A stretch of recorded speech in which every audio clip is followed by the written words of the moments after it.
സാബിറത്താത്താക്ക് വട്ടാണോ? ഇത് പലരും സാബിറത്താത്തയുടെ കമൻറ്റ് ബോക്സിൽ സാബിറത്താത്താനോട് ചോദിച്ചു കൊണ്ടിരിക്കുമ്പോഴാണ് ഇതുപോലെ ചെവികളിൽ ചെമ്പരത്തി പൂ വെച്ചുകൊണ്ട് സാബിറാത്ത ഇങ്ങനെ തുള്ളുന്നത്.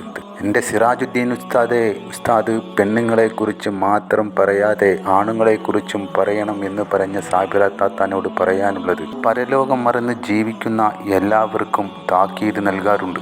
പ്രത്യേകിച്ച് സാബിറത്താത്താനെ പോലെ സാമൂഹ്യ മാധ്യമത്തിൽ വന്ന് ഇതുപോലെ തുള്ളാട്ടം ചെയ്യുന്നവരോട് അവർക്ക് പറയാൻ അർഹതയുമുണ്ട്.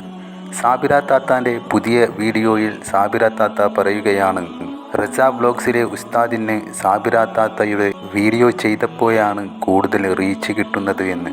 അത് നിങ്ങൾക്ക് നോക്കാനറിയാത്തത് കൊണ്ടാണെന്നാണ് എനിക്ക് പറയാനുള്ളത്. ഇതാണ് അവരുടെ ചാനലിലെ ഏറ്റവും വ്യൂസ് കിട്ടിയ വീഡിയോകൾ. നോക്കൂ, മില്യൺ കണക്കിന് വ്യൂസ് കിട്ടിയ ഈ വീഡിയോയുടെ അത്രയെങ്കിലും സാബിറത്താത്തയുടെ ആ വീഡിയോ കയറിയിട്ടുണ്ടോ? നമ്മൾ വിചാരിച്ചു പഴയ ചാനൽ നഷ്ടപ്പെട്ടപ്പോൾ ഇനി ഇത്തരം പ്രവർത്തനവുമായി സാബിറത്താത്ത വരില്ല എന്ന്. പക്ഷേ കൂടുതൽ ശക്തി പ്രാപിച്ചാണ് സാബിറാത്ത പുതിയ വീഡിയോയിൽ വന്നിരിക്കുന്നത്. എന്നാലും ഇനി ഉസ്താദുമാരെ കുറ്റം പറയില്ല എന്ന് വിശ്വസിക്കുന്നു. പിന്നെ എൻ്റെ ചാനലിൽ സാബിറത്താത്തയുടെ ഒരു കമൻറ്റ് കണ്ടു, എന്നെക്കൊണ്ട് ഉസ്താദുമാരാണ് പൊരുത്തപ്പെടിക്കേണ്ടതെന്ന്. അത് എന്തിനു വേണ്ടിയാണെന്ന് കൂടി സാബിറത്താത്ത അവിടെ പറയേണ്ടതായിരുന്നു. പിന്നെ പറഞ്ഞ മറ്റൊരു കാര്യം, എൻ്റെ ഈ സുന്ദരമായ മുഖം വെച്ചുകൊണ്ട് വീഡിയോ ചെയ്യുന്നത് കൊണ്ട് എല്ലാവർക്കും നല്ല റീച്ച് കിട്ടുന്നു എന്ന്. അത് കണ്ടാലും തോന്നും താത്ത, പക്ഷേ നിങ്ങളുടെ മുഖത്തെ ആ ചുണ്ടുകൾക്ക് പിന്നാമ്പുറത്തുള്ള 2 മതിൽക്കെട്ടുകൾക്കുള്ളിൽ ഒരാളെ ബന്ധിസ്ഥനായി കെട്ടിയിട്ടിട്ടുണ്ടല്ലോ, അവനാണ് ഏറ്റവും അക്രമകാരി. അവൻ്റെ വകതിരിവില്ലാത്ത ഈ ചാഞ്ചാട്ടമാണ് എല്ലാത്തിനും കാരണം. ഹബീബായ തങ്ങൾ നമ്മളോട് സൂക്ഷിക്കാൻ പറഞ്ഞ 3 കാര്യങ്ങളിൽ ഒന്നാണത്.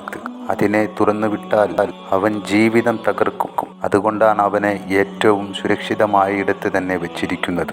നാവ് കൊണ്ടുവരുന്ന വിനകൾ അനുഭവിക്കുന്നത് ശരീരത്തിൻ്റെ മറ്റു ഭാഗങ്ങളാണ്. എല്ലാ കുഴപ്പങ്ങളും ഉണ്ടാക്കി അവൻ ആ മതിൽക്കെട്ടുകൾക്കുള്ളിൽ സുരക്ഷിതനായിരിക്കും. അതുകൊണ്ട് അവനെ സൂക്ഷിച്ചു വെച്ചോ, അല്ലെങ്കിൽ ഇഹവും പരവും നഷ്ടത്തിലാകും. എന്തുകൊണ്ടാണ് പണ്ഡിതന്മാരെക്കുറിച്ച് അദബില്ലാതെ പറയരുത് എന്ന് പറയുന്നത്? ഈ ദീൻ നമ്മളിലേക്ക് എത്തിയത് പുസ്തകങ്ങൾ കൊണ്ട് മാത്രമല്ല, പണ്ഡിതന്മാരുടെ കണ്ണീരും പ്രാർത്ഥനകളും ജീവിതം മുഴുവൻ അറിവിനായി ചിലവഴിച്ച ത്യാഗങ്ങളും കൊണ്ടാണ്.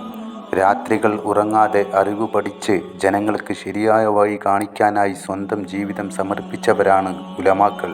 അവർ താക്കീത് ചെയ്യുമ്പോൾ അത് ആരെയും താഴ്ത്താൻ വേണ്ടിയല്ല, തെറ്റിൽ നിന്നും രക്ഷിക്കാനാണ്. എന്നാൽ ഇന്ന് അറിവില്ലാതെ അദബില്ലാതെ അവരുടെ വാക്കുകളെ ചോദ്യം ചെയ്യുകയും അവരെ കുറ്റം പറയുകയും ചെയ്യുന്ന ചിലർ വരുന്നത് കാണുമ്പോൾ ഹൃദയം വേദനിക്കുന്നു. സ്ത്രീയോ പുരുഷനോ എന്ന വ്യത്യാസമില്ല, ദീൻ സംബന്ധിച്ച കാര്യങ്ങളിൽ അദബില്ലാതെ സംസാരിക്കുന്നത് ഒരിക്കലും ശരിയല്ല. ഉലമാക്കളെ ചെറുതാക്കുന്നത് ഒരു വ്യക്തിയെ മാത്രം വേദനിപ്പിക്കുന്നതല്ല, അതിലൂടെ ദീൻ സംരക്ഷിക്കുന്ന ഒരു മതിലിനെ തകർക്കുന്നത് പോലെയാണത്. നമ്മൾ മറക്കരുത്, ഈ ദീൻ നമ്മിലേക്ക് എത്തിയത് അവരുടെ ത്യാഗങ്ങളിലൂടെയാണ്. അതിനാൽ പണ്ഡിതന്മാരെ ആദരിക്കുകയും അവർ നൽകുന്ന താക്കീതുകൾ ഹൃദയത്തോടെ സ്വീകരിക്കുകയും ചെയ്യുക എന്നത് ഓരോ മുസ്ലിമിൻ്റെയും കടമയാണ്. കാരണം വെച്ചാൽ റസാ വ്ലോഗ് ഉസ്താദിന്റെ ഓർ എത്രയോ നാളായി യൂട്യൂബ് ചാനൽ തുടങ്ങിയിട്ട്, ഇതുവരെ ഓർക്ക് എൻ്റെ വീഡിയോസ് ചെയ്തിട്ട് വീഡിയോ ചെയ്തതുപോലെ വ്യൂസ് ഒന്നിനുമില്ല.